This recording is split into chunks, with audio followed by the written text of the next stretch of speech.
Contrary to the rumors that you've heard, I was not born in a manger.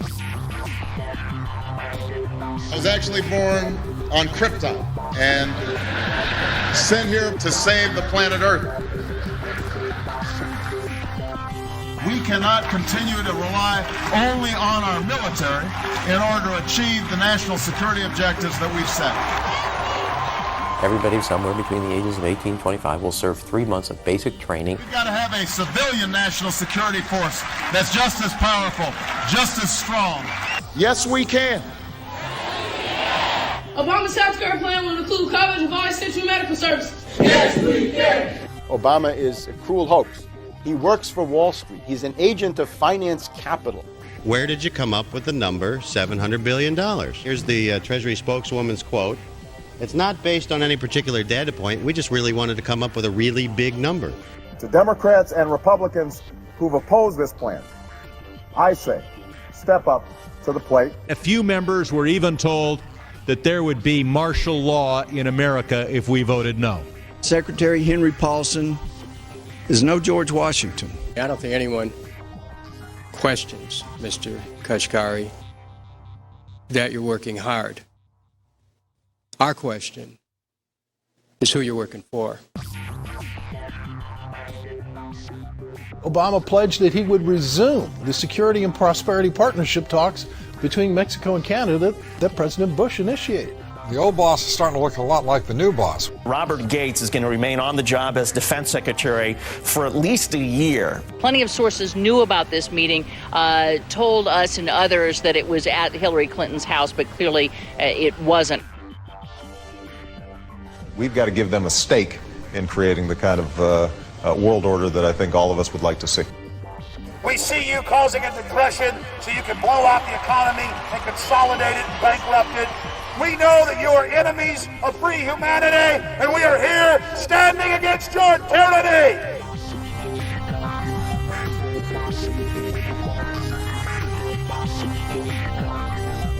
The Obama deception. The truth strikes back.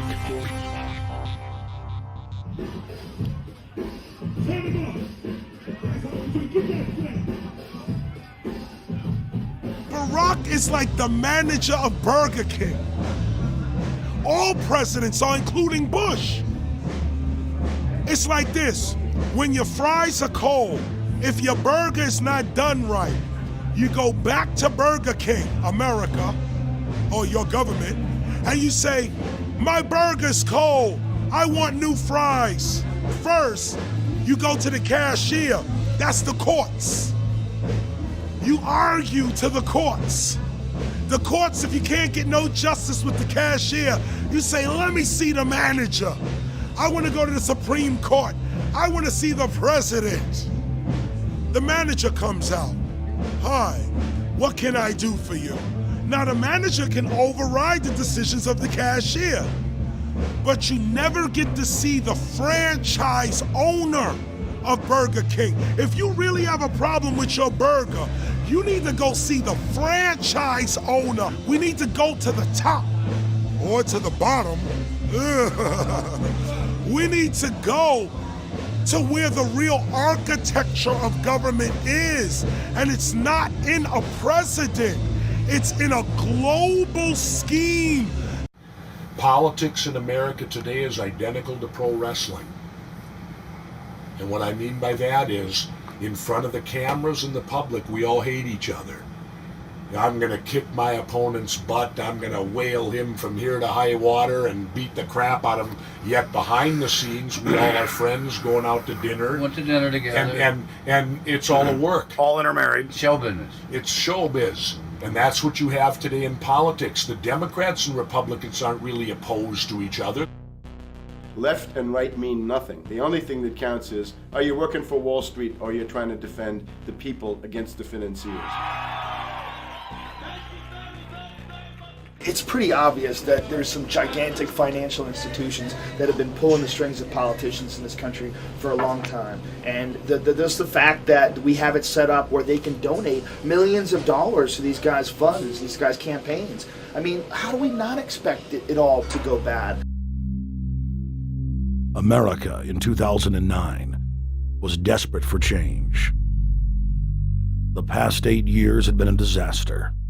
Those weapons of mass destruction got to be somewhere. Maybe under here.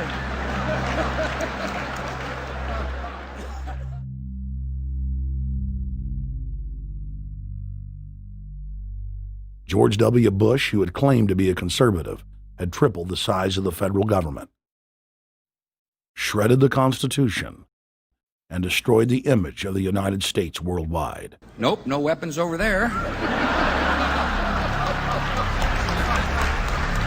Endless wars, over 1 million dead Iraqis, and more than 5,000 dead U.S. troops.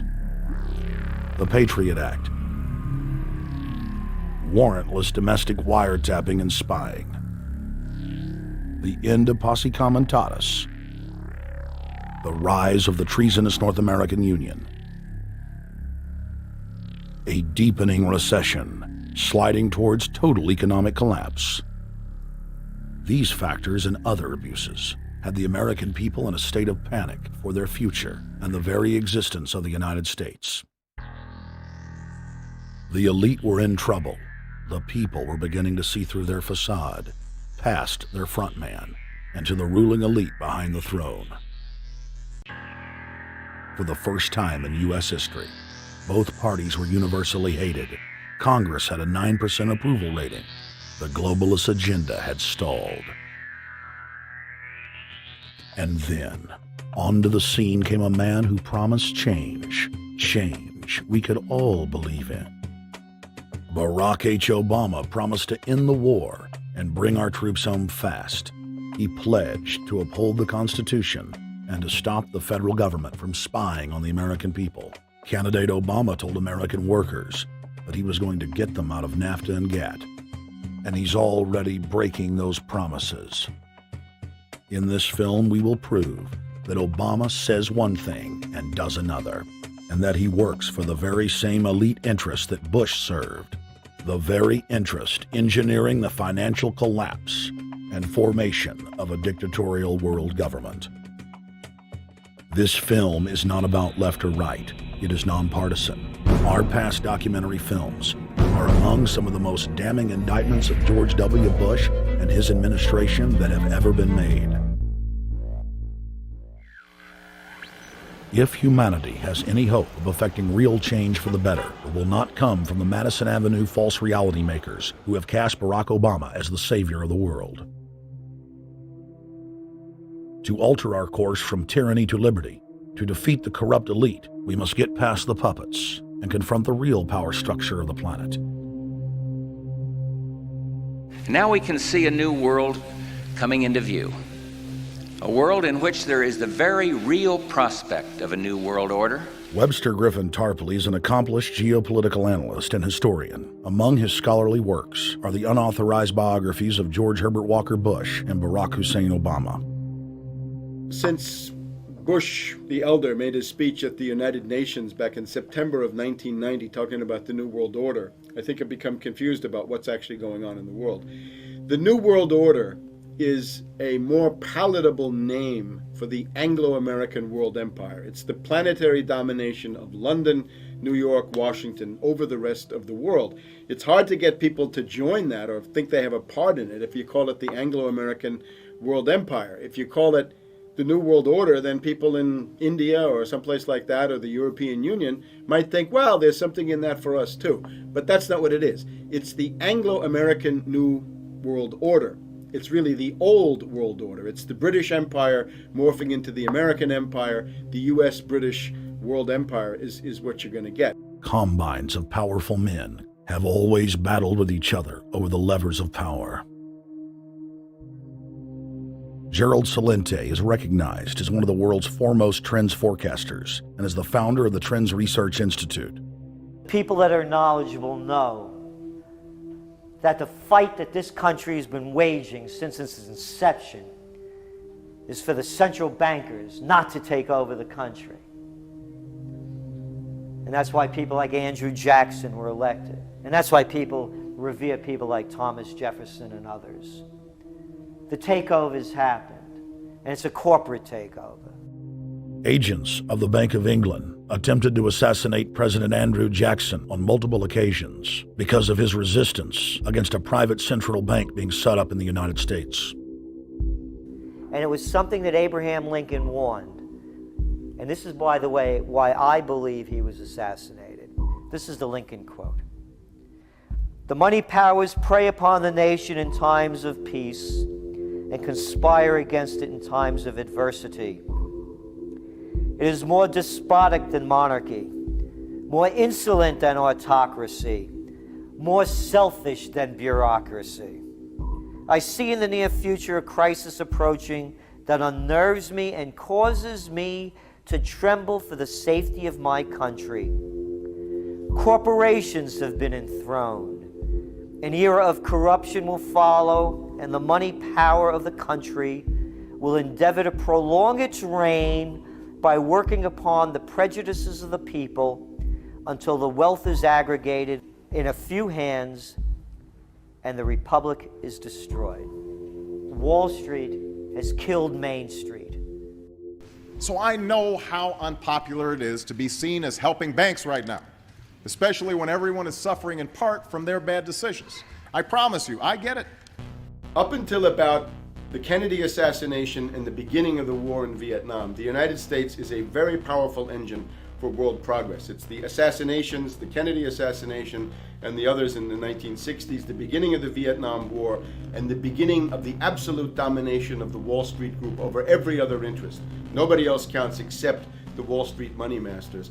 That has now made the United States into no longer a force for progress, but something very different, often a force for destruction in the world. The military-industrial complex has taken over the country along with the Wall Street gang.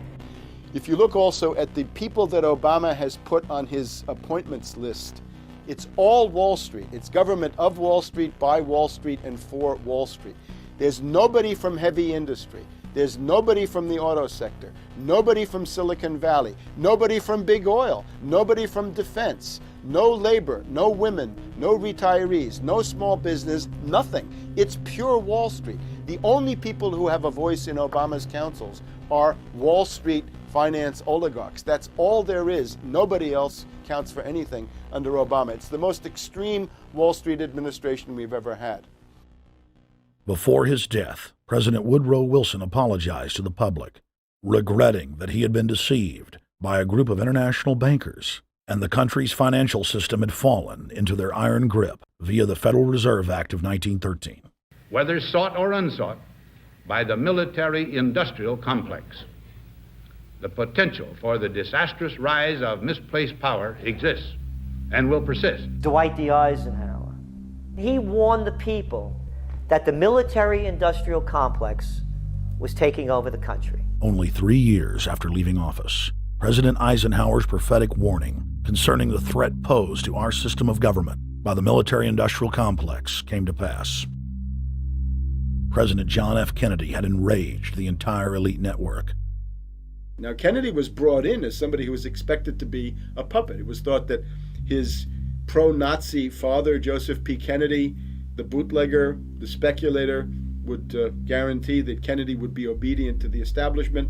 They thought that Kennedy was a sex maniac who could be manipulated through all of this, but it turned out that through his personal suffering, Kennedy had discovered a personal sense of himself which went beyond just being a puppet, and he began to think about things like economic recovery, world peace, having a space program, making deals with the Soviets, cutting the Federal Reserve down to size, and a whole series of other things. Executive Order number 11110, signed by President Kennedy, began the process of abolishing the private Federal Reserve. Kennedy was also pushing for real civil rights reform and had begun the process of pulling the troops out of Vietnam. The last time you had an actual president was Kennedy. The oligarchs took swift and decisive action. When John Kennedy attempted to take the government back from the robber barons, he was brutally murdered. The message to future U.S. presidents and leaders across the world was clear: do as you're told or die. John Fitzgerald Kennedy was the last true president of the United States. And until the globalists are removed from power, we will never have another real one. The other thing about the American presidency you've got to remember is that this is a puppet post. It's automatically going to be a puppet post. The idea that Obama is somebody who's going to come in and exercise real authority when he's obviously been chosen and given everything that he's got by these financiers. Presidents are now little more than corporate pitchmen who take all the political heat, while the controllers remain in the shadows, safe from public scrutiny. Hip-hop icon KRS-One is not just known for selling millions of albums. He has led a tireless crusade against youth violence and has been a strong voice for human rights. If they controlled it before, what makes you think they're not controlling it now? The country was on a verge of revolution. They threw a black man up. Now we like this. They give him the money, they give him the bundling, they give him vote fraud, they give him the media whores, they give him goons, they even have elected officials making threats to put people in jail if they criticize Obama in public. All of this is the mark of a puppet. And that means that he is a puppet, actually more of a puppet than anybody else, more of a puppet than Mrs. Clinton would have been, even more of a puppet than McCain. He's the maximum puppet that we've had certainly since Jimmy Carter. They put a black face on the New World Order, and now we all happy. KRS ain't buying it. In the real executive power structure, the president serves the military-industrial complex, itself owned by the international bankers. If there's a revolution, the population just throws out the prime minister or president. The elite stays in power because the public is never aware of who the real enemy is. In Evian, France in 1991, standing before the Bilderberg Group, the apex of the world government power structure, David Rockefeller defined the New World Order as a system of world government serving the international banking elite. For decades, the banker-owned media would attack anyone who dared to warn the public that a dictatorial world government was being constructed right under their nose, and that national sovereignty was being deliberately destroyed.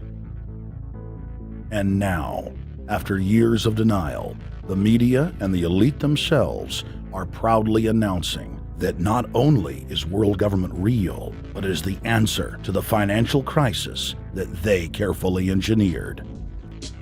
Suddenly, the Wall Street Journal tells us that the North American Union is here, and that getting rid of the dollar for a common currency with Canada and Mexico is good.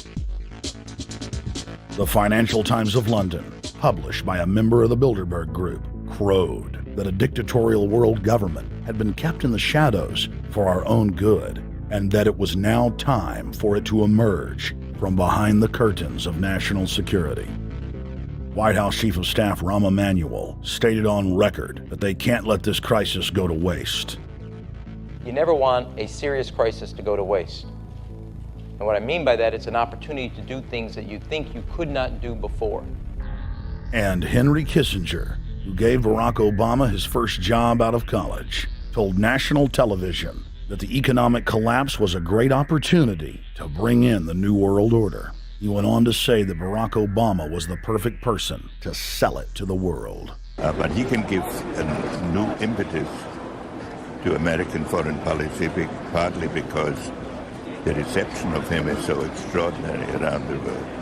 I think his task will be to develop an overall strategy for America in this period when really a new world order can be created. It's a great opportunity. It isn't just a crisis. In June of 2006, our team traveled to Ottawa, Canada, to gather intelligence on the shadow government's agenda for the coming years. I think that's the Queen. Investigative journalist and best-selling author Daniel Estulin had been tracking the Bilderberg Group for more than 16 years. His moles inside Bilderberg informed him that the elite were planning to first run the price of gas up to $150 a barrel, unimaginable in 2006. He also reported that after suckering the middle class back into the stock market, the group was going to implode the subprime mortgage market and destroy public confidence. Well, one of the things that we're getting from this morning and this afternoon's conference, this morning conference was about the energy crisis, the price of oil. The afternoon conference, which started about 4 o'clock, 4:30, they were talking about one of the American delegates, I wasn't told who exactly it was talking about the the concern that the American citizens have had with the housing prices going down, so they're not investing that money. So what they needed to do is they needed to create the illusion that everything is going well. So what they're going to do over the next year and a half is to bring the market back up to 1998, 1999 levels. They're going to get all the suckers to invest whatever little money they have left over, and that's when they're going to make the economy bottom drop out. They need to destroy the economy because as we're running out of oil, when people don't travel, at least that's what they're saying, when people don't travel, when people don't have money, they don't travel, they don't spend any money, which means you don't waste a lot of oil and natural gas. That's the afternoon. So how does this source, just ballpark, so you have the sources. Well, actually, there are two people who are members of the Bilderberg Club. It's actual members. They're members of the Bilderberg Club who for years and years and years have been going and participating in all the conversations. They've always been dead on, always. And last year they said the oil prices are going to go up to 150. At the time it was 39, it went up to 76, basically doubled. If it doubles again, it's going to be back to where these people say. They attack Iran, it will it. Year after year, Estelin and other reporters like Jim Tucker are able to report on future events with stunning accuracy, all because they know the agenda of the Bilderberg Group. The Bilderberg Group sits at the top of the world power structure. 125 of the richest and most influential individuals on the globe make up its membership. From Istanbul, Turkey to Chantilly, Virginia, we have tracked the elusive Bilderberg Group. Bilderberg always insist on a media blackout. By June of 2008, we had already figured out that Barack Obama was the elite's puppet of choice. The national media claimed that during the weekend the Bilderberg Group was scheduled to meet, that Obama had speaking engagements set for Chicago and the Midwest. We knew better. In a classic bait-and-switch, the Obama campaign told the press corps to get on Obama's campaign plane, and that Obama would join them on the flight to Chicago. Campaign staff then slammed the door shut. The fawning press had been shanghaied as Obama's campaign aircraft lifted off without Obama. Robert, why were we not told about this meeting and that the senator wouldn't be on our flight until the doors were shut and we were about to taxi to take off? Again, we had a desire, Senator Obama had a desire to do some meetings. Others had a desire to meet with him tonight in a private way, and that's what we're doing. We set up these meetings. They're being done tonight. Again, Is there more than one meeting? Is there more than one person with whom? I'm not going to get into all the details of the meetings. I don't know that I've got a ton more different answers for all of your questions. Obama wasn't going to Chicago. He had a meeting to attend, a secret meeting. Initially, it was believed that the secret meeting took place at Clinton's Washington, D.C. home. Obama's spokesman denied that, but won't confirm where the former rivals met. He also declined to comment on their topics of discussion. For a day and a half, the mainstream media engaged in a wild goose chase, trying to find out where Hillary and Obama had gone. 3 cover stories later, the corporate press had to admit they had no idea where the two candidates had gone. And to this day, Clinton and Obama aren't talking.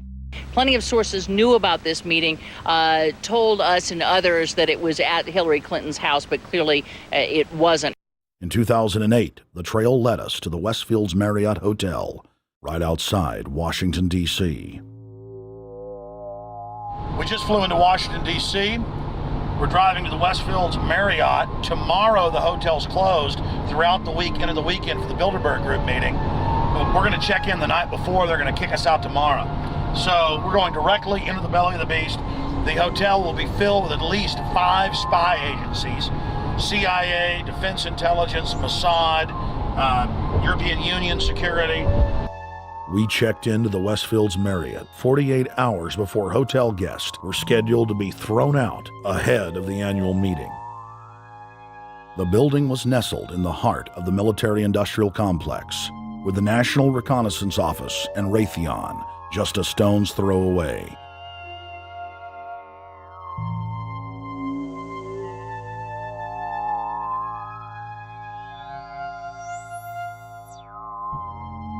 The plan tonight is to try to not get arrested, dodge the security, get in there, get some footage of the elite arriving in the morning, because some arrive before they officially lock it down, and then getting out of the building. That's our plan. I'm also going to be getting a call by a international syndicated radio show, Coast to Coast AM with George Noory, and all week he's getting briefings from me every night about things as they develop.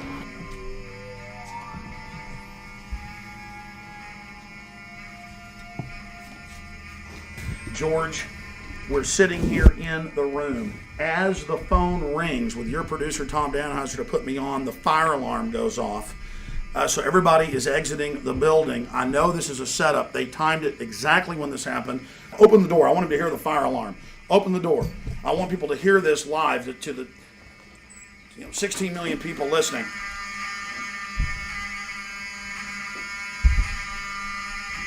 George, do you hear that?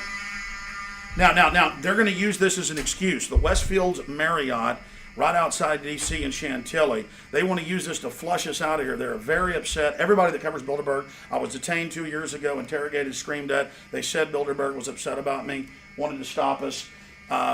This is guaranteed. Everywhere we go, we're followed. We have another hotel across town as a base of operations. They were there questioning us, getting in our faces.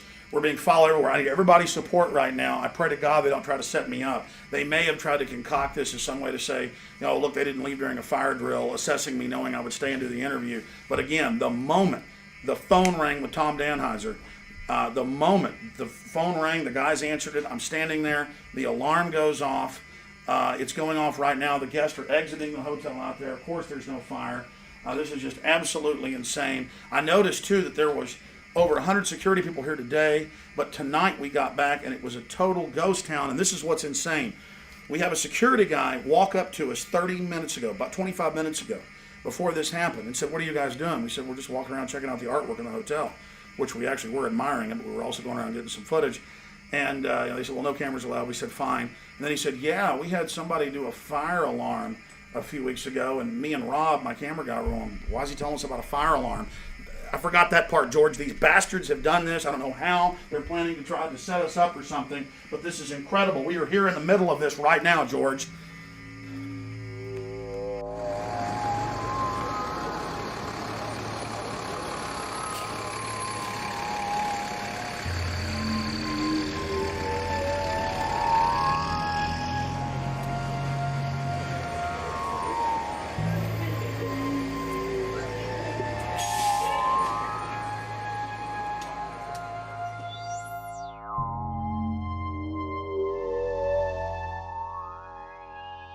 There you go. Stay there. Keep it locked.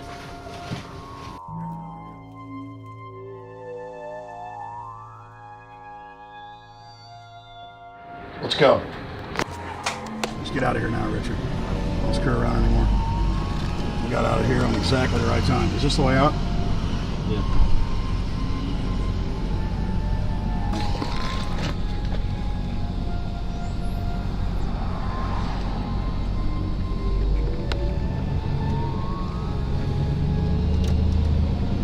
We got a car right behind us.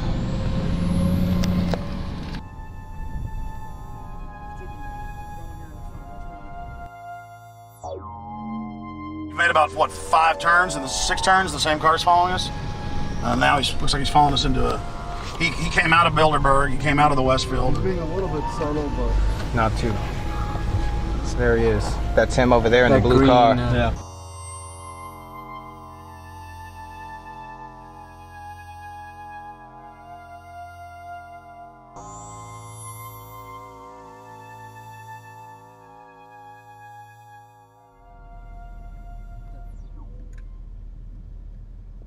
We're headed back to the Marriott here in Chantilly, Virginia, the scene of Bilderberg 2008. We successfully infiltrated the last day and a half inside, got out with some great stuff. We've been tailed, and now we're going back to cover the dignitaries, the elitists, as they arrive. And right now is the prime time for them to start arriving for the next 3-4 hours. We took about a 30-minute break. I'm sure we missed a few, but it doesn't matter. Because we've got scores of people that just organically are listeners, info warriors that are out here taking action.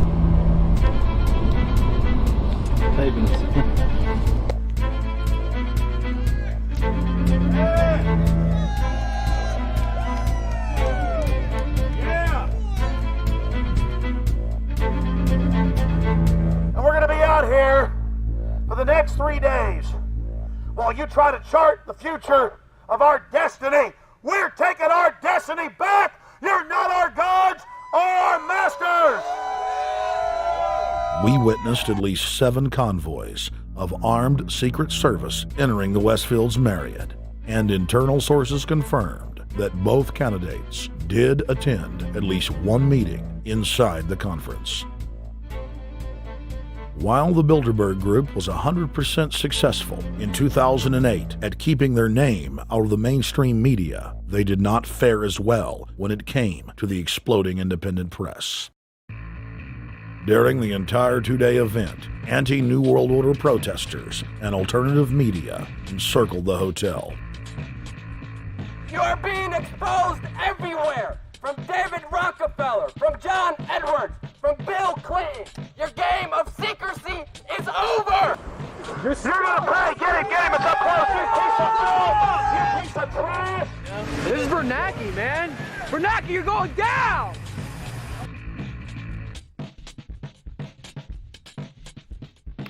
Obama, we know you're here, Obama. You cleared your schedule for the next 3 days. We know you're in Virginia. Arch criminals! New World Order scum! We are not your slave scum! Brave Americans came from all over the United States and bullhorned the main conference hall at close range as the global power brokers schemed inside. You are criminals! You control the central bank, you control the currency, and you're turning our beautiful country and world into a nightmare! The global elite are desperate to keep their organizational meetings a secret. They are keenly aware that if the population discovers that policy is being developed covertly by powerful special interest, the people will revolt. It is our duty to expose these criminals. It's a criminal act under federal law for federal officials to have private meetings to discuss world policy with non-federal workers. So everybody from the State Department, Treasury Department, White House, Defense Department, and others who show up, as they always do, they're committing a criminal act simply by being here to attend a secret meeting with officials from other countries to discuss U.S. policy in the world. So literally it's a criminal act. And every newspaper, every broadcaster has a patriotic duty to expose these scum and the evil they project. The election primaries served as a great diversion, while the true future course of the nation was being set behind closed doors. You've got, obviously, the Bilderberger Group, founded by the former Nazi Prince Bernhard of Holland. You've got the Trilateral Commission, founded by David Rockefeller's Zbigniew Brzezinski. They're the ones who ran the Carter administration. Everybody in the Carter administration, from Carter and Mondale and Volcker and Brzezinski, were all members of the Trilateral Commission. Founding member of rap sensation Public Enemy, Professor Griff, gave us his view of the Obama phenomenon. Barack Obama's been given a pass by the Blue Bloods. He's been given the okay by certain secret societies for them to let him in. I truly believe imperialism and fascism needs a facelift. And that facelift is going to have to be black. And the reason why I believe that, simply because I think they're trying to go into Africa. Well, they're already in Africa. But they want to totally control all the natural minerals that they're going to need to carry themselves into the 21st, 22nd, and 23rd centuries. You follow me? So I think they have to go through a phase of galvanizing the masses of dark-skinned people that truly believe that change needs to come, but the change that they're talking about is not necessarily change for the better as far as the masses of the people. It's probably a better change for them. It's not going to change for us, the little man on the totem pole. And no one looks at the agenda. As long as he positions himself right, have the right tie on, have the right smile, repeats the slogans over and over and drives it home, the average American is just going to swallow it hook, line, and sinker. And we don't even know what the agenda is. Writing in his 1964 book, With No Apologies, Senator Barry Goldwater said, The Trilateral Commission is intended to be the vehicle for multinational consolidation of the commercial and banking interest by seizing control of the political government of the United States. The Trilateral Commission represents a skillful, coordinated effort to seize control and consolidate the four centers of power: political, monetary, intellectual, and ecclesiastical. What the Trilateral Commission intends is to create a worldwide economic power superior to the political governments of the nation-states involved. As managers and creators of the system, they will rule the future. Bilderberg issues executive decisions and prime directives to its subdirectorates for implementation. The Trilateral Commission takes the Bilderberg Group agenda and executes it through regional roundtable groups throughout Europe, Asia, and the Americas. The Council on Foreign Relations serves as the managing roundtable group in the United States sector. The Council on Foreign Relations has dominated every administration since the days of FDR. The way in which they make policy and rule is that they are a polycentric oligarchical system. You have to be a finance oligarch. Remember, this is not a society ruled by generals, not by priests, not by bureaucrats, not by demagogues, none of those, but by bankers. Bankers rule, and the bankers set up these institutions. They set up things modeled on the Royal Institute for International Affairs, Chatham House, and the Milner Round Table of the period right after the Boer War, so even before World War I. You had the British setting up these round tables, institutes with publications and conferences, and this is how they make policy. Upon Obama's inauguration, members of the Bilderberg Group, Trilateral Commission, and CFR flooded into every position of power in the executive branch, replacing Trilateral Commission and CFR members who previously filled the positions during the Bush administration. When you look at the U.S. ruling class, you'd have to say that they're a really pathetic bunch of failures and bunglers. They are a miserable excuse for a ruling class. And that's one of the big problems we have, is you go from Clinton to Bush to Obama. What stays the same is the ruling elite that gives these puppets the orders that they act on.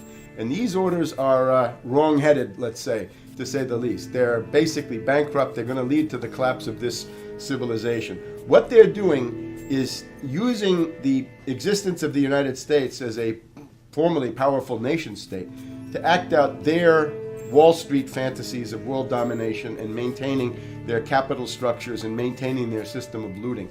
And this can't be done. So the basic question is, they've hijacked our country and you got to take it back from them. You've got to drive Wall Street out of the government, and at that point you'd have a reasonable chance of getting back to prosperity and some kind of peace and order in international affairs. We had a chance to speak with economist and author George Humphrey. They have created a power elite, and we're not talking about the millionaire down the street. You can't even be a member of their club unless you're a multi-billionaire.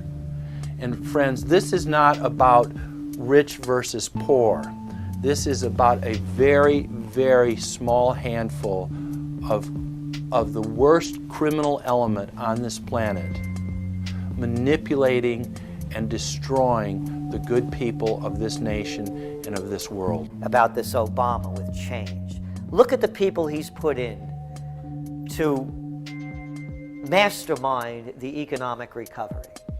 Larry Summers. I love it. Every time they talk about Larry Summers, he's always brilliant. He's another brilliant one.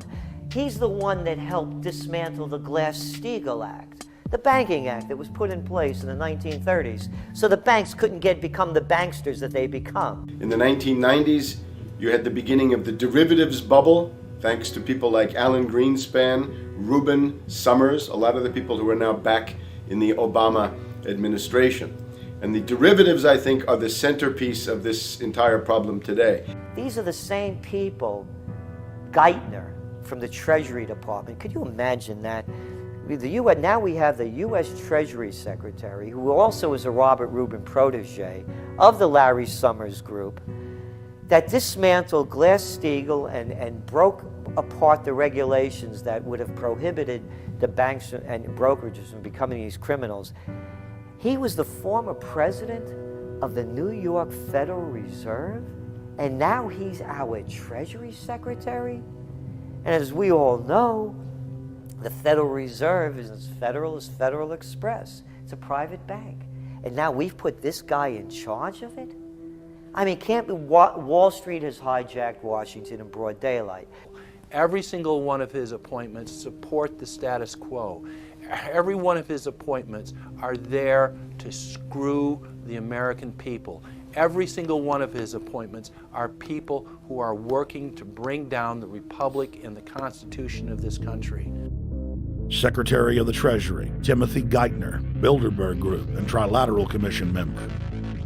Secretary of State, Hillary Clinton, is a Bilderberg and CFR member. She is also married to Trilateral Commission member William Jefferson Clinton.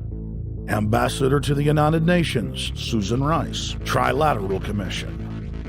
National Security Advisor General James L. Jones, Bilderberg, Trilateral Commission, and CFR. Deputy National Security Advisor Thomas Donilon, Trilateral Commission, CFR. Special State Department Envoy Henry Kissinger, Bilderberg Group, Trilateral Commission, and CFR. Chairman, Economic Recovery Committee, Paul Volcker, Bilderberg Group, Trilateral Commission, Council on Foreign Relations. The Director of National Intelligence, Admiral Dennis C. Blair, Bilderberg Group, Trilateral Commission, CFR. Secretary of Defense Robert Gates, Bilderberg Group, Trilateral Commission, CFR. Deputy Secretary of State James Steinberg, Bilderberg Group, Trilateral Commission, CFR. State Department Special Envoy Richard Haass, Bilderberg Group, Trilateral Commission, and President of the CFR.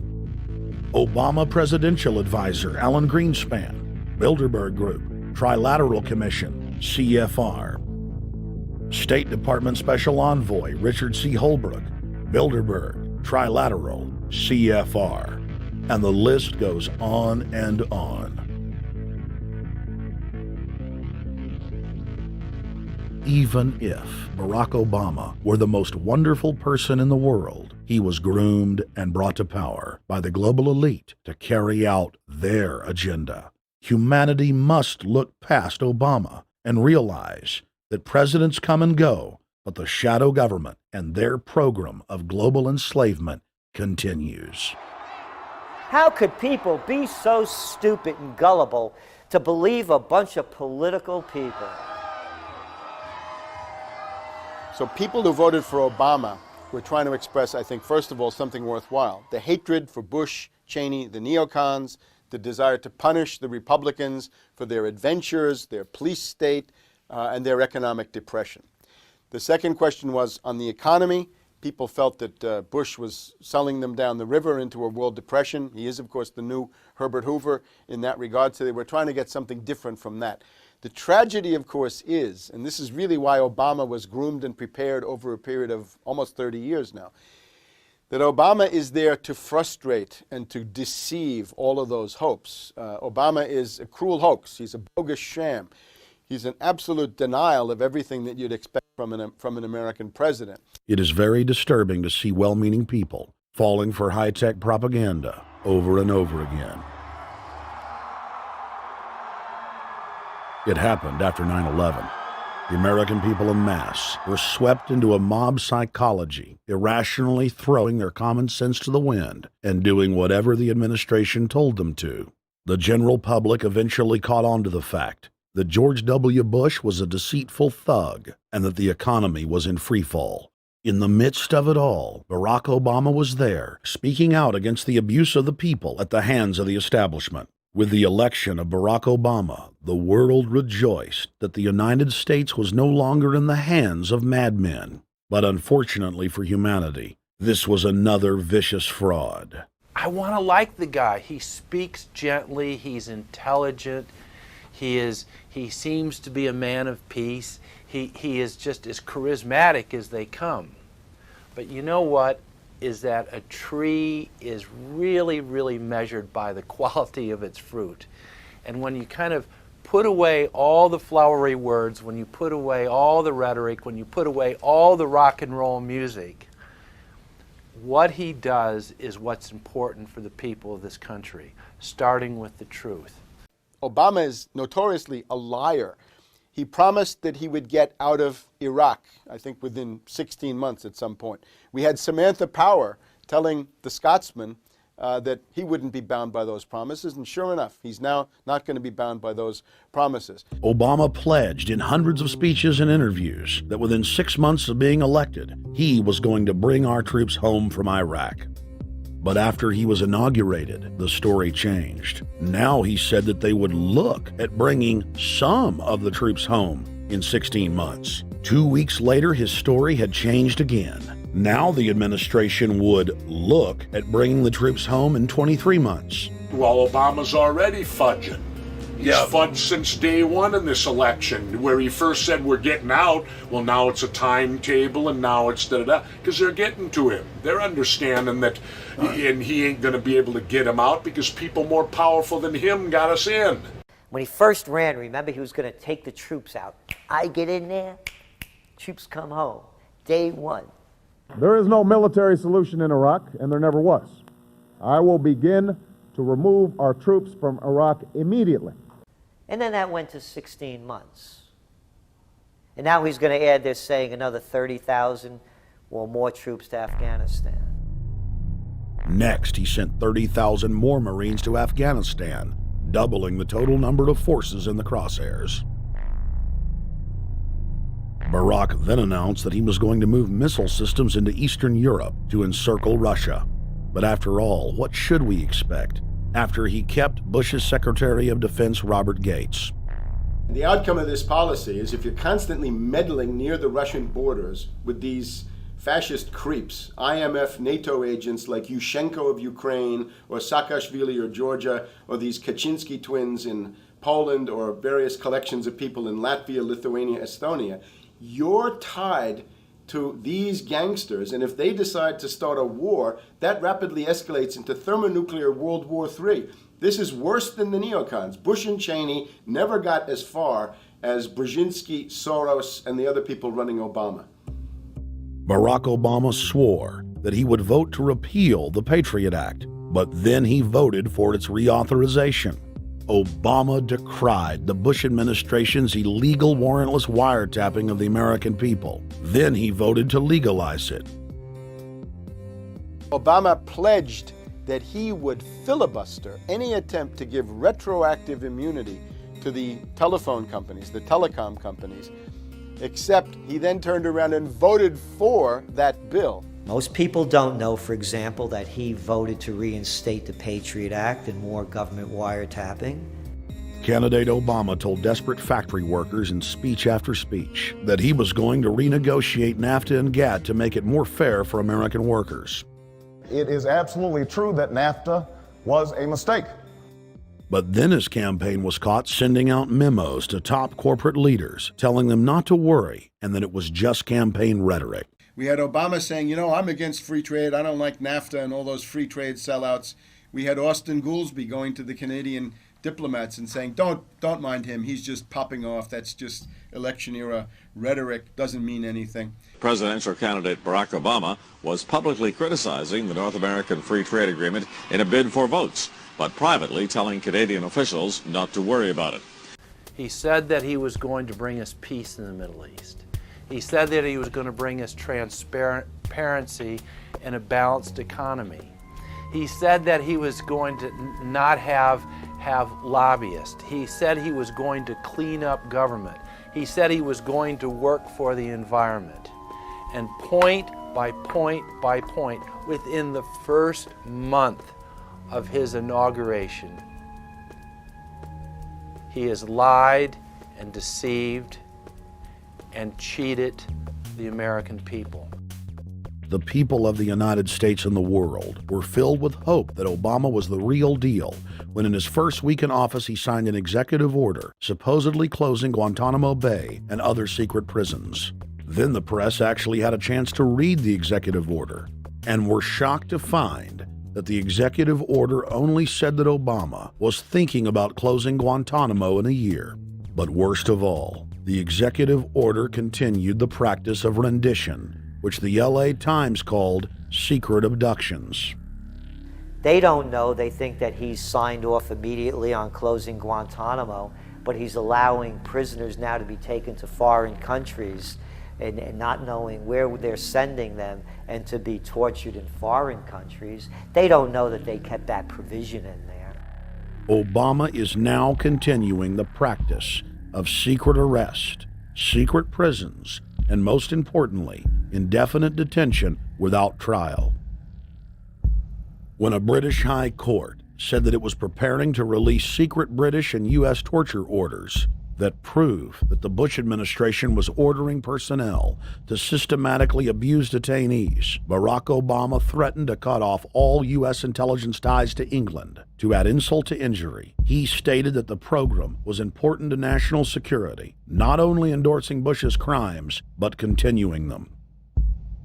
Obama voted for a reinstatement of the Patriot Act. And by his early deeds already, again, as we saw with the issues of retention, he's willing to send people that have been charged with nothing to be tortured to so-called get the truth out of them. If the makers of this film attempted to cover all of Obama's lies, this documentary would never be released because there are new ones every day. So in the interest of time, we're going to cover one more big one. Barack and his handlers made the cornerstone of his campaign, keeping lobbyists and donors out of his administration. Within hours of being elected, Obama did a 180 and filled the White House and federal government with lobbyists and donors at all levels. Obama picked William Lynn, the top lobbyist for Raytheon, to fill the number 2 position at the Department of Defense. Timothy Geithner, former president of the private Federal Reserve Bank of New York, was picked by Obama to be Secretary of the Treasury. Geithner promptly crammed the Treasury Department full of lobbyists, like his chief of staff, Mark Patterson, formerly the top lobbyist at Goldman Sachs.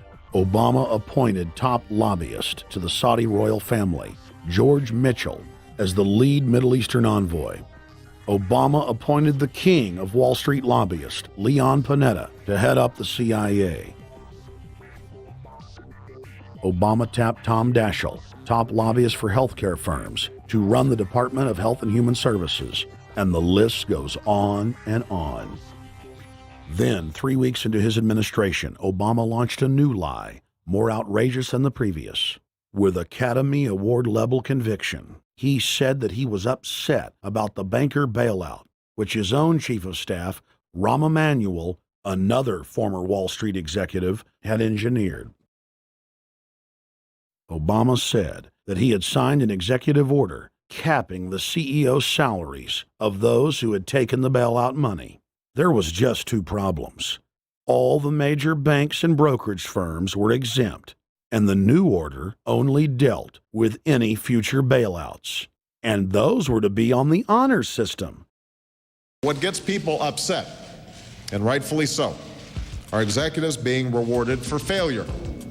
AIG, Bank of America, and Citigroup, which have received billions in bailout money, don't fall under this plan. Only banks negotiating future agreements with the government will be restricted. But this appears to be built on an honor system, and White House Press Secretary Robert Gibbs had a hard time explaining how enforcement would work. Well, let me get, I will get clarification from Treasury on that. Generally speaking, this is already the biggest liar and the biggest disappointment that we've seen in recent history. And again, qualitatively beyond the rather low standards set by Bush the Elder and Clinton in terms of delivering on promises. Bottom line, Obama is a fantastic actor and an even better liar. His track record is clear. He has done the opposite of everything he told the people he would do. They'll make up one lie after another. And if you believe these people, knock yourself out. I don't believe a word they say. Within 1 month of the passage of the first banker bailout bill, the press reported that over $5 trillion had just disappeared out of the U.S. Treasury. By December, the amount of money that had been stolen had reached $8.5 trillion. The leadership of both political parties circled the wagons and would not discuss where the money had gone. Enough, man! In the Fed! In the Fed! In the Fed! Informed Americans protested the private Federal Reserve System at all 38 of their regional governorship offices. Arrest Bernanke and Paulson! Arrest all the criminals that stole the banker bailout money! It was refreshing to see people standing up against the real power structure, not being distracted by the elite's frontmen like George W. Bush and Barack Obama. We traveled to Dallas, Texas to cover We the People taking on the real enemy. Hey, I want to talk to the workers up there on the parapet, the ones smoking cigarettes that just jumped back. You're with the American people, we know that, but understand, ask the workers inside. You're not in a federal government building, you're in a private Federal Reserve that uses that name as a fraud. That'd be like if my first name was Federal Reserve Jones. I'm still not the federal government. I'm not a federal agency, but if I said my name was Federal Reserve, I could go out and pay off politicians and get them to allow me to get into power so I could issue the currency and credit, and then I could buy up the world. That's what these criminals have done. A lot of people think that the Federal Reserve is already part of the government. They're not. It's controlled by cliques of unelected, unaccountable bankers meeting in secret. Most of these people have never even been through the formality of a Senate hearing or a Senate confirmation. They claim that they're part of the U.S. government. They masquerade as if they were part of the U.S. government. But in reality, this is a purely private operation. Jackals, hyenas, raptors, all of them loyal, not to the American people, but to the Wall Street banks, which is where most of them come from. Everyone is pointing to Barack right now, President Obama, as saying, you got to get the economy together. You got to get the economy together. When in fact, the president has very little to do with the economy. It's the Federal Reserve chairman that at least sets the policy. That's a privately owned company, the Federal Reserve Bank. They set the agenda. These guys are masquerading as a federal institution. They are a private banking consortium, and this is their front, their holding company. The Federal Reserve is not federal. It's a front for a private banking cartel. That's on record in congressional testimony, and they're the ones orchestrating the economic collapse we're seeing right now, so that's why we're here. While at the End the Fed rally outside the Federal Reserve Bank in Dallas, Texas, we spoke with Ron Paul's brother, Wayne Paul. 1913, the Federal Reserve Act was passed, floor of the House, where 3 members of Congress were on the floor. At that time, they only needed a majority of votes to pass it. So in 1913, the Federal Reserve Act was passed. 20 years later, 1933, under Roosevelt, the United States was declared bankrupt. And in 1933, the Federal Reserve private bank says, okay, USA, what are you going to pledge as collateral on the debt you owe me? What happened by 1936? Does anybody know? We instituted Social Security system, and you and I and our children and our children's children were pledged as collateral on the debt of our government to the Federal Reserve. And that's where we're at today. It took 20 years to make this country bankrupt, and since then, our government has operated under emergency powers of our government. It is not the president that makes the decision in this country. It's the Secretary of Treasury who turns around and is put in there by the Federal Reserve to manage the bankruptcy. We've been in bankruptcy ever since. So to print $700 billion and to give it away, how do they get away with it? The manager of the bankruptcy is told by the Federal Reserve this is the way to go. That's where we're at today. Yes, we should point out, Congressman Ron Paul now has a huge amount of sponsors for a bill in the House of Representatives to abolish the private Federal Reserve crime syndicate.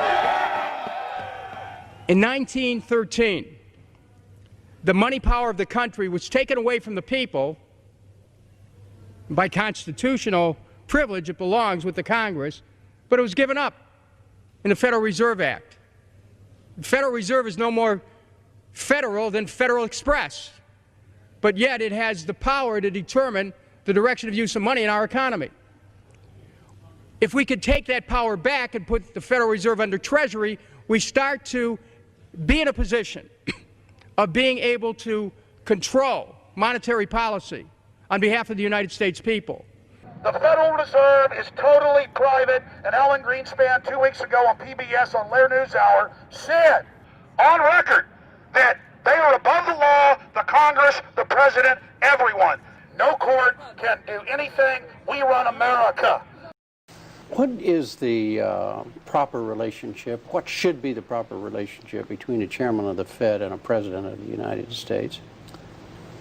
Well, first of all, the Federal Reserve is an independent agency, and that means basically that there is no other agency of government which can overrule actions that we take.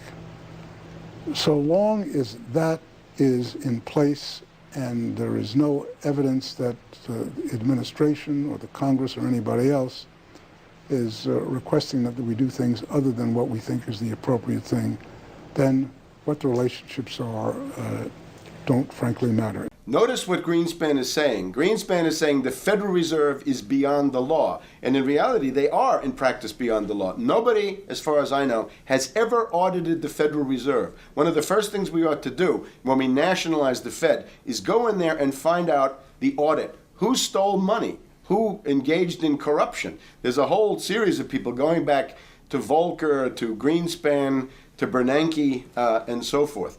Think of the arrogance of private group of banks that have bankrupted the nation by design so they can repo the country. A private group of banks that loaned us our own money back are telling us they're above the law. You are not above the law, criminals. No one is above the law. No one is above the law, and the private Federal Reserve sure as hell isn't either. Since the founding of the Federal Reserve back under Woodrow Wilson, the Federal Reserve has struck out 3 times. They didn't stop the crash of 1929. They didn't stop the banking panic of 1932, 1933. And now they are the cause of the derivatives crisis because they're the ones who inflicted derivatives on the world with Alan Greenspan. Instead of our economy being about goods and services and real products and manufacturing, it's all about these guys, the private Federal Reserve that masquerades as a government entity who controls the issuance of currency and credit. They're the ones that have cut off the liquidity in the market. They told us have a debt-based economy. Then they cut it off once they get us under their thumb and implode the economy so they can consolidate it. And that's what they're doing right now. I mean, it's in their own documents, it's in their own statements. They claim, give us unlimited power, give us trillions of dollars of the Baker bailout bill that's already $5 trillion, not $850 billion as they say. And we'll get the economy going, but they're hoarding the money and buying up other banks that aren't part of the Federal Reserve, buying up insurance companies, buying up roads, infrastructures, media empires, defense contractors. What the banks do is they implode an economy by cutting off credit, and then once things really fall to a low, and they know the low because then they buy everything up and start then putting more money back into the economy, and then they build it back up. So they build us up and then shear us, build us up and shear us. And they're getting ready. All over the world, they're always shearing some country, imploding it. Comes out in their own IMF and World Bank documents. That's just the foreign arm of the same cartel. And these are the people who claim to be the saviors of the economy, the people who have created every important crisis in the past 100 years, the Federal Reserve. So it's illegal, it's unconstitutional, and it's a failure. And I think the failure is what everybody can see right now. Yeah, what they do is they make you think Clinton's evil in running things. Then, oh, Bush will save us. And then, oh, Bush was evil. Now we'll be saved by Barack Obama, but he's just a puppet. But as we get deeper into this phase, when they implode the economy, they have all the money and all the control. But they also like to pose as the savior. So Obama is meant to be the savior during the Depression, and he'll save us with a 1 million person, he said, is bigger than our military, domestic spy force, a 3 million person environmental spy force. So giving people these jobs to be government bureaucrats and spies to go out and manage the other 290-something million Americans. And so this is classical fascism. The communists also do it. Any vertically integrated command and control authoritarian system does this. So they're openly following what the same group of banks did in Germany, Russia. It's in the Communist Manifesto to have a private central bank, because the private central bankers actually wrote the ideas that they had Marx and Engels put out. People go, well, why would the banks want communism? It doesn't exist. They rape us, they consolidate us, they put us into work brigades, they make us slaves, and they say it's a people's paradise. Look at it, boy, you're really doing good. And then they transfer all the wealth of the nation offshore. The globalists are outside all the nations. That gives them safety, and they play countries off against each other. And so that's what we're facing and dealing with. And so they're bringing in classical, hardcore tyranny in the U.S., but we have the internet.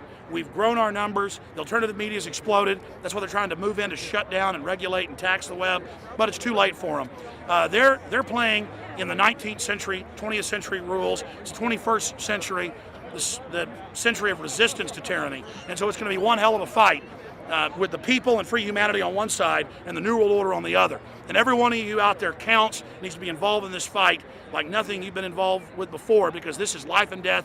Everything depends on exposing these people. Everything depends on showing the people that this is the New World Order, this is the criminals. We're dealing with the king rats here, the people that are carrying out tyranny worldwide. And either they fall or we fall. Either worldwide darkness and a new age of tyranny and oppression and with a scientific overlay, or a new age of liberty and freedom and a new renaissance. The choice is the people's out there.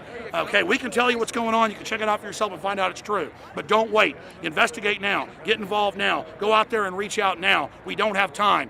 If you're looking for the solution, look in the mirror.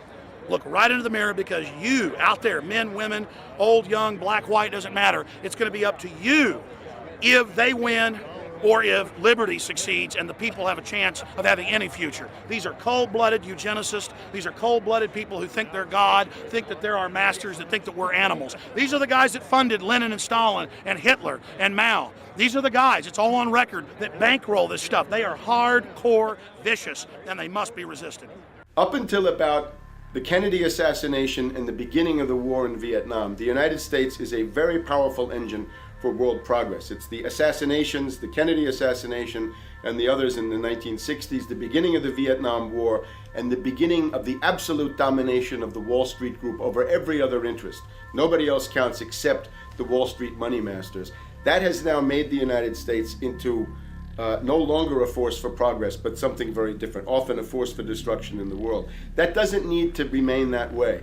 The interest of the American people is to fight to take your government back from Wall Street and make the United States a force for progress in the world, which we easily could do if we could just break the power of the people behind Obama. The main banks of Europe, which were started by Adam Weishaupt and Rothschild, the Banque Nationale de Paris, the Bank of England, the Bank of Italy, have all financed the messianic and war leaders of the last 200 years. Napoleon, Lenin, Stalin. They backed Adolf Hitler. They backed Franklin Delano Roosevelt. And they are backing right now Barack Obama. The banking cartel had established a beachhead in 1913 through the Federal Reserve Act. In 1947, they set up a parallel shadow government through the National Security Act. From 47 on, the national security state began the long process of absorbing federal and state bureaucracies, while at the same time undermining the constitutional power of Congress and dominating the executive branch. By controlling the issuance of currency and credit, the private Federal Reserve was able to buy up most of the Fortune 500. And if a company wouldn't sell, the bankers would unleash federal regulators to run them out of business. Private central banks in Europe, the United States, and England took taxpayer money and loaned it at over 30% interest to third world nations. The bankers would then bribe the leaders of those countries not to pay back the loans. Their third world puppets would sign agreements stating that when the country defaulted, the banks would be given all the natural resources and infrastructure of the once sovereign lands. But worst of all, the countries would pledge future taxes paid by the people in perpetuity as profit to the private banks. By the year 2000, there were few nations that had not fallen to the designs of the money power. The globalists were now ready to start their final phase of world government takeover, the destruction of the Western nations' economies. To carry out their final takeover, they first removed banking regulations like the Glass-Steagall Act in the late 1990s. This allowed their front companies to issue unlimited credit to the world and to set up colossal Ponzi schemes, the likes of which the world had never seen. The scams were advertised by the controlled corporate media as completely legitimate. Because of the fantastic returns, private investors, corporations, state and local governments invested heavily. They had taken the bait, hook, line, and sinker. To destroy confidence, in late 2007, the bankers themselves began to badmouth the scams they had created. Next, the central bankers cut off the tsunami of fiat money that they had been using to pump up the bubble. When Congress and the public refused to write the finance oligarchs a blank check, the bankers began to engage in financial terrorism. They said that the world would go into another Great Depression unless their demands were met, further destroying confidence. The stock market instantly had its biggest one-day loss in history, but even that wasn't enough to force Congress to capitulate to the offshore banks. Senator Inhofe of Oklahoma and Congressman Brad Sherman of California, amongst others, told the world that the entire Congress had been threatened with martial law by the White House and the Treasury Department if they didn't pass the so-called banker bailout bill. The only way they can pass this bill is by creating and sustaining a panic atmosphere. That atmosphere is not justified. Many of us were told in private conversations that if we voted against this bill on Monday, that the sky would fall, the market would drop 2,000 or 3,000 points the first day, another couple thousand the second day, and a few members were even told that there would be martial law in America if we voted no. That's what I call fear-mongering. Unjustified. The final version of the bill was kept secret from the Congress until minutes before the vote on October 3, 2008. The Federal Reserve had promised total transparency, that every dime would be accounted for. To Democrats and Republicans who've opposed this plan, I say, step up to the plate. Let's do what's right for the country at this time, because the time to act is now. To prevent the possibility of a crisis turning into a catastrophe. After its passage, the public learned with horror that the bill was really a financial coup d'etat by Wall Street. The bill didn't just give $700 billion to the banks. It was a blank check. And as of February 2009, $9.7 trillion has disappeared into a black hole. Within 24 hours of its passage, Secretary of Treasury Henry Paulson said they were no longer going to use the money to unfreeze the mortgage market by buying bad debt. We went to Congress. Illiquid assets look like the way to go. As the situation worsened, the facts change. I will never apologize for changing an approach or strategy when the facts change. Paulson has, in the meantime, admitted that the subprime mortgage crisis is not the cause, really, of the breakdown of the entire world banking system and the bankruptcy of most of the banks in London and in Wall Street. He said, we're going to buy up toxic assets, but we're not going to worry about subprime mortgages. What he's talking about is derivatives. Derivatives are the center of the crisis. He went on to say that where the money was going was a secret. I believe that banking institutions are more dangerous to our liberties than standing armies.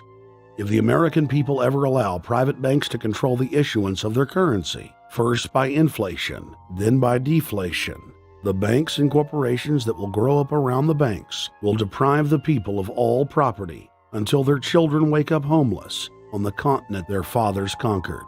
The issuing power should be taken from the banks and restored to the people, to whom it properly belongs. Thomas Jefferson, 3rd President of the United States.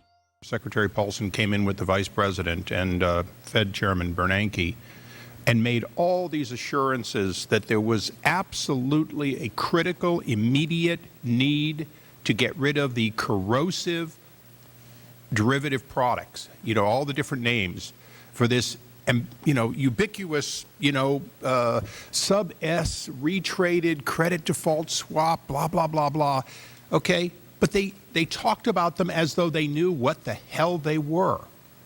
You got the money and you immediately said, what items, what auction?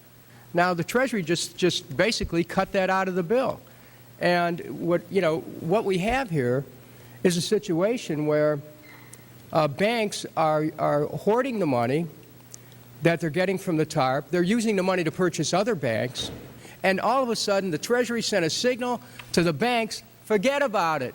We're going to give you the money that you want, and you do what you want with it. Unless you direct it specifically, it's not going to happen. I don't think anyone questions, Mr. Kashkari, that you're working hard. Our question is who you're working for.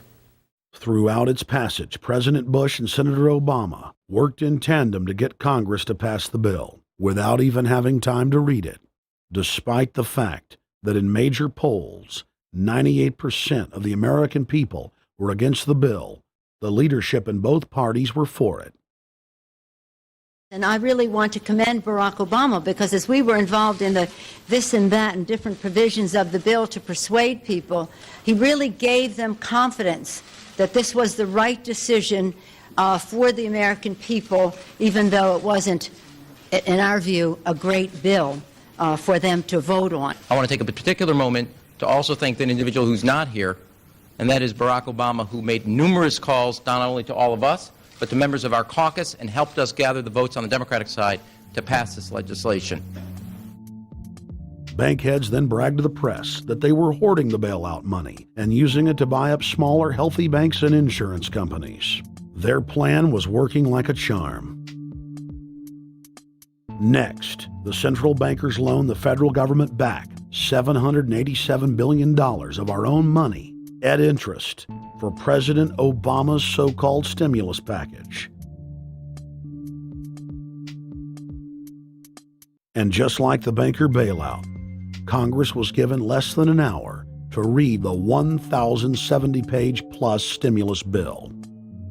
Barack Obama, who had pledged on the campaign trail to wait 5 days before a bill could be voted on so that the Congress and the people could have a chance to read it, said that the stimulus was too important and it had to be passed before anybody could see it or read it, or the crisis would turn into a catastrophe. Doing little or nothing at all will result in even greater deficits, even greater job loss, even greater loss of income, and even greater loss of confidence. Those are deficits that could turn a crisis into a catastrophe, and I refuse to let that happen. After its Friday passage, in gangster fashion, President Barack Obama took a 4-day vacation and said that there was no rush to sign it. The spending bill was really a takeover bill, designed to further federalize the states and to pay off rich donors that had donated to both parties. As the world slid deeper into depression, the bankers celebrated the fire sale that they had created. I believe the phrase burdens of the office is overstated. Yeah, it's kind of like, why me? Oh, the burdens, Why did the financial collapse have to happen on my watch? It's just pathetic, isn't it? Self-pity. And I don't believe President-elect Obama will be full of self-pity. With their access to unlimited fiat capital, they could now buy up sectors of the world economy not already controlled by them. For over a century, the Anglo-American establishment had worked to bring the world system to this point. Artificially engineered global bankruptcy. In an address before the Trilateral Commission in June of 1991, David Rockefeller laid out the elite's ultimate goal. The supranational sovereignty of an intellectual elite and world bankers is surely preferable to the national autodetermination practiced in the last centuries.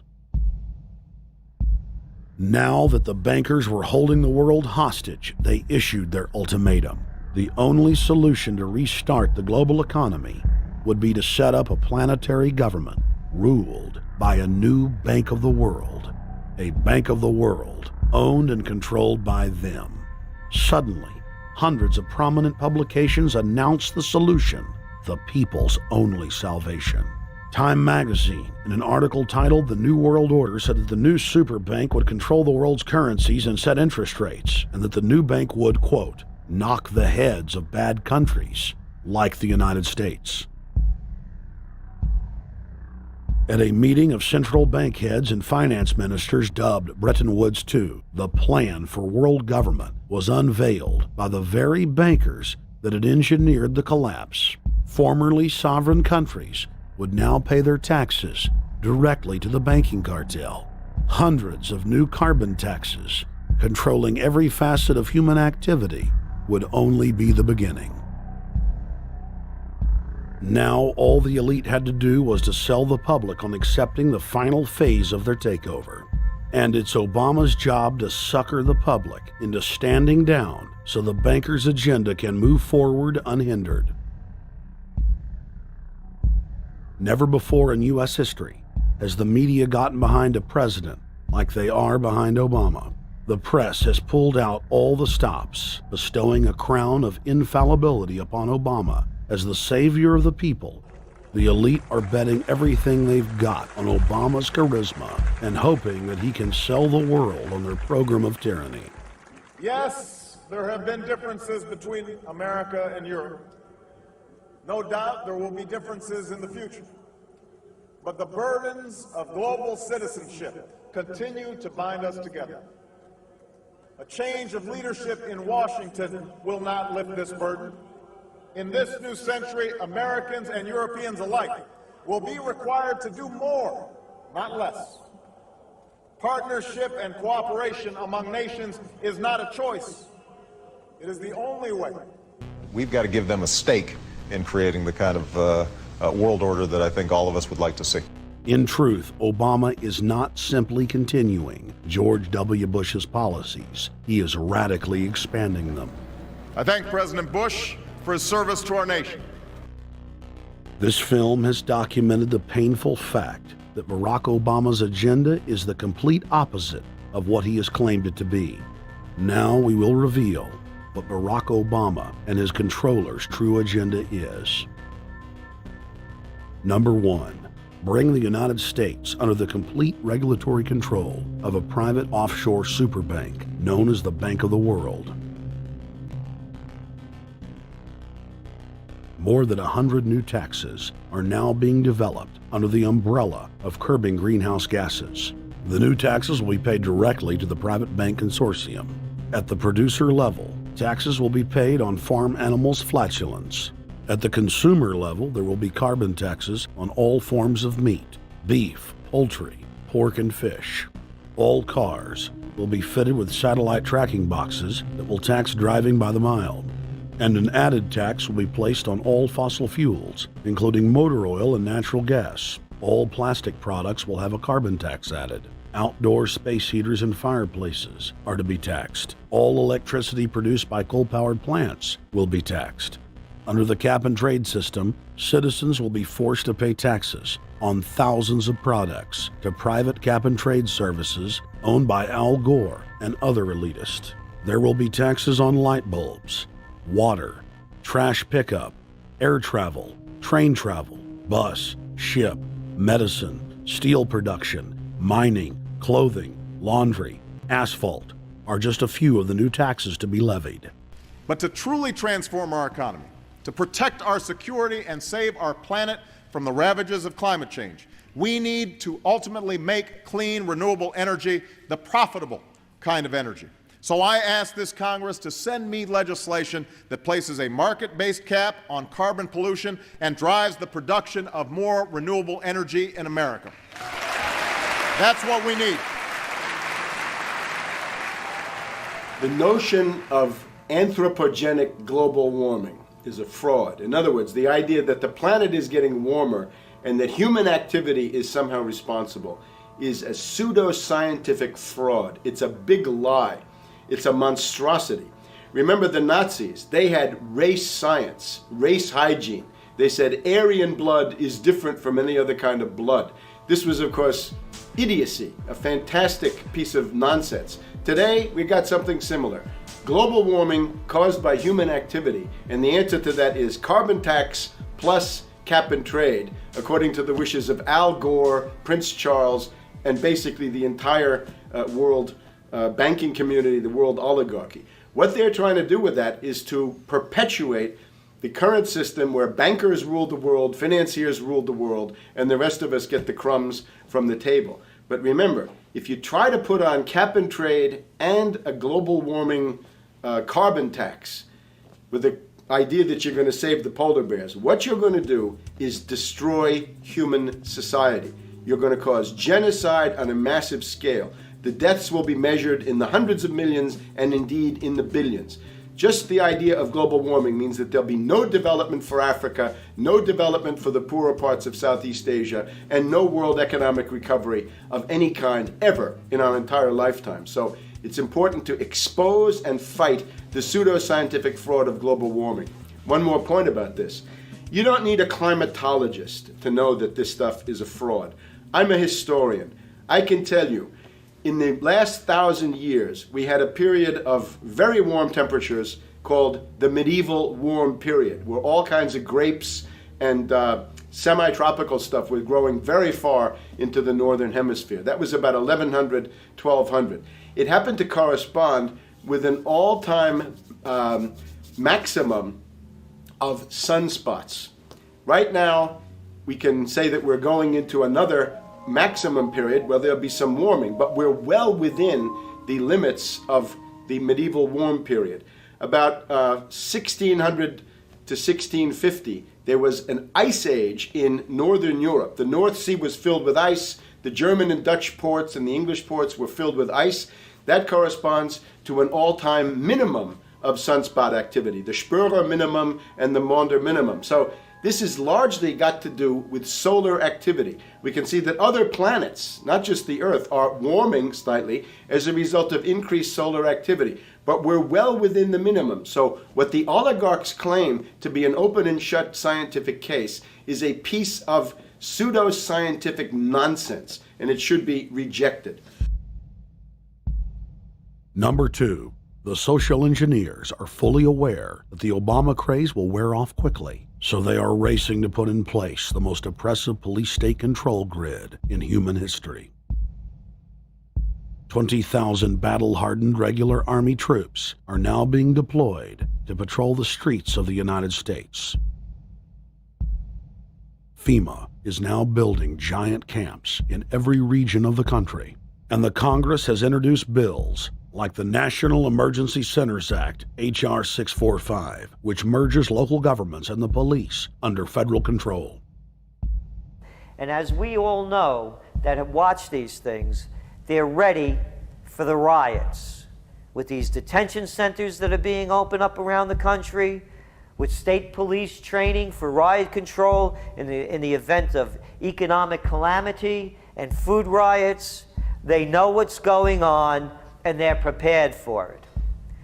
So people better also prepare for it themselves. Anyone that's not prepared for what's going to happen, they deserve what they get, because there's enough information out there pointing to the problems, and they should take all precautionary actions. Next, Obama ordered the Defense Department to issue DoD Directive 1404.10, establishing a 1 million person civilian army under his control. Simultaneously, Obama launched USAService.org. The new website deceptively masquerades as a federal agency, but in reality is a recruiting tool building a separate, completely private army outside of government that takes orders directly from Obama's controllers.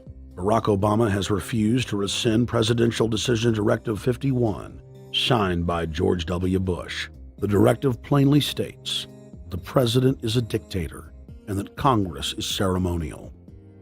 We cannot continue to rely only on our military in order to achieve the national security objectives that we've set. We've got to have a civilian national security force that's just as powerful, just as strong, just as well funded. President Obama and his Chief of Staff, Rahm Emanuel, have repeatedly stated on the record that all Americans below the age of 64 will be forcibly conscripted into federal service. Citizenship is not an entitlement program. It comes with responsibilities.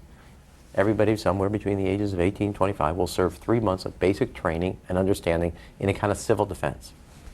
Now, it doesn't always have to be service in uniform. One of the things that if you talk to our generals, they are desperate for is a civilian counterpart to our military forces. So is this compulsory then? Well, you have to, in the sense, it's required of everybody, 18 to 25, 3 months. And at some point at that point, you do it. Obviously, I'm not going to say perfect legislation. We'll work that process through. Or you could do it during a college summer, or you could do it after high school. If you have a demagogue with a fanatical mass movement of personality cultists who is imposing the program of a group of extreme bankers and finance oligarchs, that's fascism. Obama's transition site, change.gov, proclaimed that middle school and high school students will be forced to serve the federal government. Fascism is gutter up, streets up, hooligans, thugs, fervently idealistic students, swarming adolescents, just the kind of thing you see around Obama. The way you get a population to enslave itself when the police and the army are no longer enough to do that. So I think that's if you're a left liberal, it's time to open your eyes to that. All young Americans between the ages of 18 and 24 will be conscripted into a paramilitary domestic security force. If Obama has his way, adults and seniors will also be forced into other forms of service for the betterment of the homeland. Number 3, disarming the American people. Obama operatives in the Congress have introduced more than 10 bills that would end the Second Amendment as we know it. H.R. 1022 would allow the new Attorney General Eric Holder the dictatorial power to ban any gun he wishes at will. In 2008, before the Supreme Court, in the D.C. gun ban case, District of Columbia versus Heller, Holder argued for the complete disarmament of the American people and that only the military should own firearms. H.R. 257 would ban all youth shooting sports, including YMCA and Youth Olympic shooting clubs. H.R. 45 would force all gun owners to undergo federal psychological screening, registration, and testing to keep their firearms. White House Chief of Staff Rahm Emanuel has proposed the extrajudicial banning of any American on the fraudulent no-fly list from owning any firearm. That is, if you are on the no-fly list because you are known as maybe a possible terrorist, you cannot buy a handgun in America. Over 25,000 Americans are added each month to the no-fly list, which numbers over 1 million people who have not been charged or convicted of any crime. It's a case of mistaken identity for a 5-year-old boy from Normandy Park. He had trouble boarding a plane because someone with his same name is wanted by the federal government. King 5's Mimi Jung is live at SeaTac Airport to explain. Mimi. Lori, it's hard to believe that a 5-year-old could be considered a threat, but that's exactly what happened here at SeaTac last week when Matthew Gardner showed up for a flight to LAX. As 5-year-olds go, Matthew Gardner is about as harmless as you can get. But when he and his mom checked in for their flight at SeaTac last week, Matthew was considered the criminal. If you're on that no-fly list, your access to the right to bear arms is canceled because you're not part of the American family. You don't deserve that right. There is no right for you if you're on that terrorist list. And even though this Matthew Gardner is only in kindergarten, TSA workers still conducted a full-blown search. They searched all of our belongings. They took everything apart piece by piece. Nadia Counter says it wasn't easy being treated as a possible threat to national security. I picked up my child to give him a hug and tell him, it's okay, we're doing fine. And they reported to me that I was not allowed to touch him. He was a security risk, and they had to re-search me to make sure that I had not obtained any materials from him. Number 4, massive restrictions on the First Amendment guarantee of free speech. The President, Congress, and the FCC have announced plans to not only curtail speech on talk radio and newspapers, but to also regulate speech on the internet to the Orwellian-named Fairness Doctrine. The Obama machine is also pressuring Congress to pass draconian hate speech laws that will eviscerate the First Amendment. Number 5, they plan to further federalize health care so that the government can dictate what kind of care citizens receive. Modeled after the British system, this includes rationing care and restricting what procedures the handicapped and elderly are eligible for. Number 6, Obama is already pushing to expand the Department of Defense budget and to station more U.S. troops overseas to encircle Russia, China, Iran,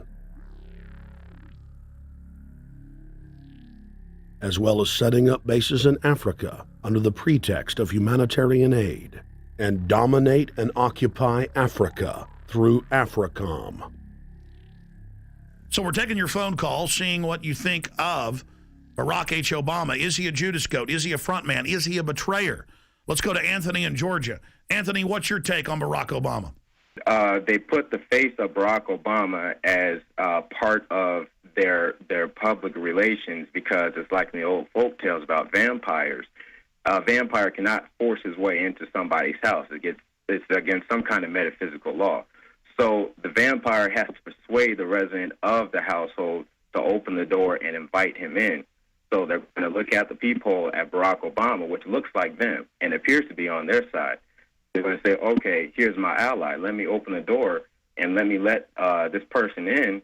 And then Barack Obama is just, of course, a front man for the American empire, where he's going to have the entire U.S. Navy, the entire U.S. Army, and the entire U.S. Marines under AFRICOM command. And, of course, he's going to turn it into a new Iraq, and he's going to turn it into a new Afghanistan. Everything, every operation that you see going on in Iraq and Afghanistan is going to propagate to the poor countries of Africa. And well, sir, I agree with you. They're looking to the people. They see a handsome, smiling African face. You know, he's all, hey, I'm from Kenya. And then it's a total bait and switch. But it's the same thing here in the United States where they would get sellout Native American chiefs to sell out their people. This is the oldest trick in the book. And he can also pacify the most downtrodden minority groups in the United States. And he's saying, hey, get ready for sacrifice. Get ready to lose your standard of living. They're like, yay, I love Obama. They could never get away with this with a John McCain. Obama basically does a couple of things. One is, again, this idea, kick the Chinese out of Africa, kick them out of Sudan where they get oil, kick them out of Zimbabwe where they get raw materials, start a civil war in Congo, another big source of raw materials. Al-Qaeda, an arm of the U.S. intelligence community, is now active in Algeria, Tunisia, Morocco. You've got a destabilization going on in Kenya around Odinga. That's Obama's cousin. This is a guy who has two children. They're Obama's niece and, nephew in a broad sense. And one of them is named Raul, and the other one is named Winnie, after Winnie Mandela, who did the necklacing and political assassinations in South Africa. So this Odinga is essentially a CIA destabilizing operation in Kenya, and he's got a Odinga Islamic Alliance to crush the Christians in Kenya, but this also reaches into Ethiopia, it reaches into Uganda, Congo, Tanzania, and a whole bunch of other countries in that region. So all of Africa is a battlefield in flames between the U.S. and the Chinese, with Obama leading the charge to kick the Chinese out for geopolitical reasons. Number 7, radically expand federal control over family farms and ranches through the Animal ID and Premises ID system. Number 8, accelerate the merger of the United States with Canada and Mexico under the Security and Prosperity Partnership. He is also accelerating the transfer of remaining federal authority to unelected quasi-governmental bodies like the World Trade Organization. Number 9, Obama must convincingly play the part of the president and convince the people of the United States that the buck actually stops with him. This is critical to the globalist master plan because in 4 to 8 years, Obama must take the blame, as Bush did, for the New World Order's horrific agenda. At that point, the elite will put a new puppet in the ceremonial seat of power and build him up as the savior, only to tear them down again. And so the process is repeated over and over. For their program to work, it is essential that the people not learn that the presidency is now nothing more than theater. Because if they did, the people would stop looking at the pawns and start looking for the king. Through this system of deceit, the elite's criminal agenda can continue forever because the people waste all of their political energy debating the media spectacle instead of investigating the globalist agenda. Number 10, it's Obama's job to sell the public on globalist policies that aren't in the people's best interest. But the overlords have many salesmen. His most important function is to protect the criminal oligarchs from prosecution while they loot the economy worldwide, start new wars, and engage in torture. They're called Generation O, and they were the key to Barack Obama's White House win. During the campaign, Barack Obama used the internet like no other candidate before him, harnessing the energy of millions of his supporters. But the question now is, what to do with this young, eager, energetic army? This gives Barack Obama and his administration contact information for so many people, so next time he needs to push his legislation, he can contact all these people. Kennedy-esque. I feel as though this was like when John F. Kennedy was elected. Shouting, smiles, and tears. It was the scope of Obama's victory that was most impressive. I saw a photograph of Obama playing basketball, and I said, you know what? I see him as a leader, and that's the world that's in his hands.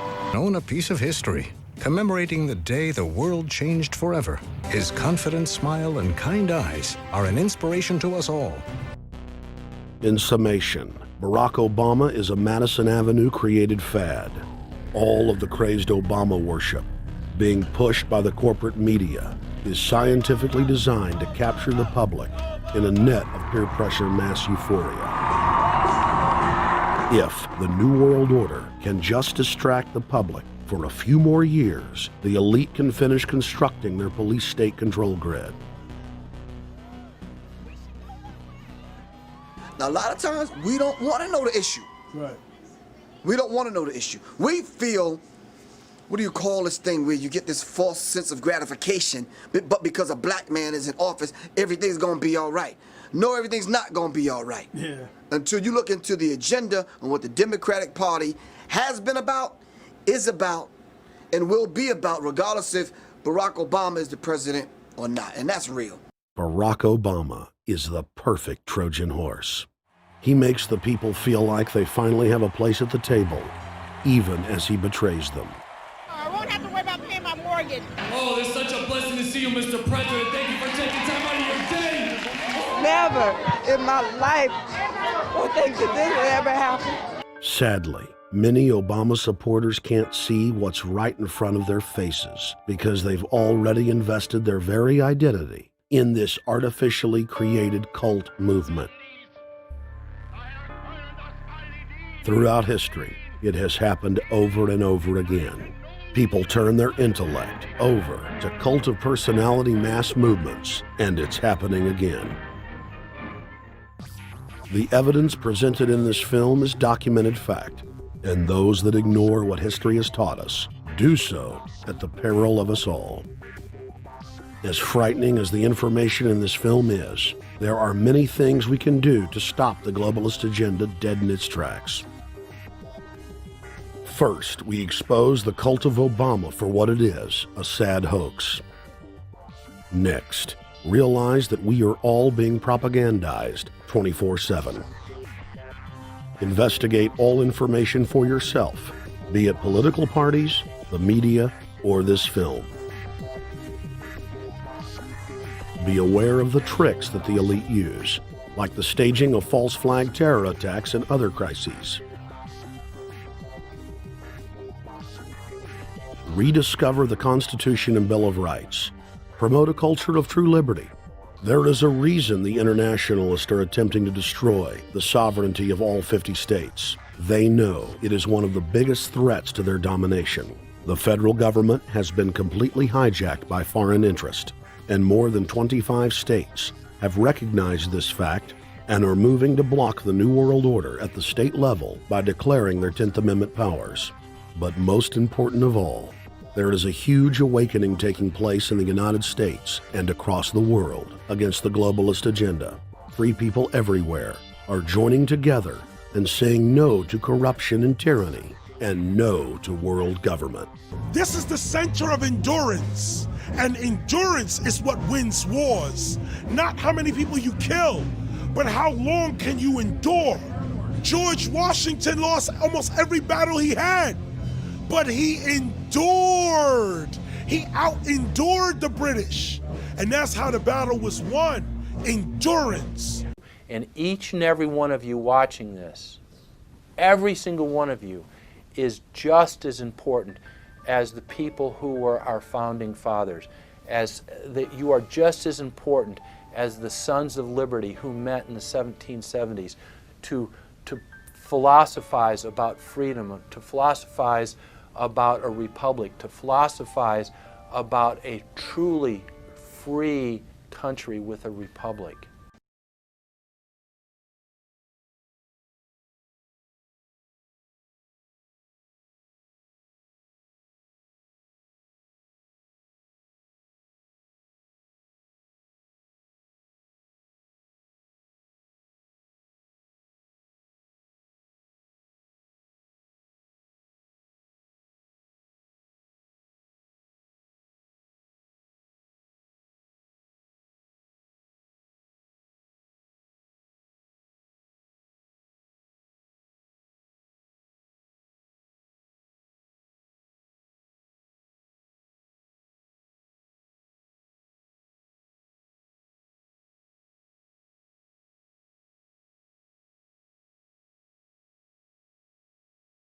Everybody's not gonna make it, but you have an opportunity to save yourself. Well, we don't have to look back thousands or even hundreds of years to see how dangerous this present day situation is. We can look back to Bolshevik Russia. We can see the takeover by the Bolsheviks talking about the people's revolution, talking about the positive change. And Lenin came in and then Stalin. The fact is that over 40 million Russians between 1925 and 1940, good Russians, people who were Christians, people who had their own businesses, people who were educated, they were exterminated because they had their own business, because they were educated, because they believed in God's law. We can look over at Germany. Germany was in a very, very terrible economic situation, and this very charismatic leader called Adolf Hitler comes in. He makes the roads good, and he promises a better life for the people. And within 10 years, you see a completely nationalized, centralized, dictatorial situation where millions and millions of people were exterminated. And then we can go to Maoist China. Mao came in, he promised change, he promised a better life, and within 5 years, 60 million Chinese were exterminated. They don't teach that. They don't teach that in the schools these days, and it wasn't that long ago. And I pray to God that this will not happen in the United States. And the way it won't happen is if you and your friends and all of us together take action to say no. This country is too precious. It's too wonderful. It's too good of a place to lay down as a victim. Greatness could arise once we break the shackles of the government that's holding us back. One thing America has more than any other country is an entrepreneurial spirit. One thing we have more than any other country is the ability to be innovators. You know, if I was born in Italy, I wouldn't be the trend forecaster I am today because I would have been locked into a culture of thinking one way. We have that freedom of expression and freedom of thought that could free us to create greatness again if Big Brother doesn't come down on us harder. Humankind is at a historic crossroads. The forces of globalism are marching towards absolute despotism. Look in the mirror. Count the cost and decide, Are you going to let history repeat itself? Or will you stand tall with freedom lovers everywhere and stop the completion of a world dictatorship?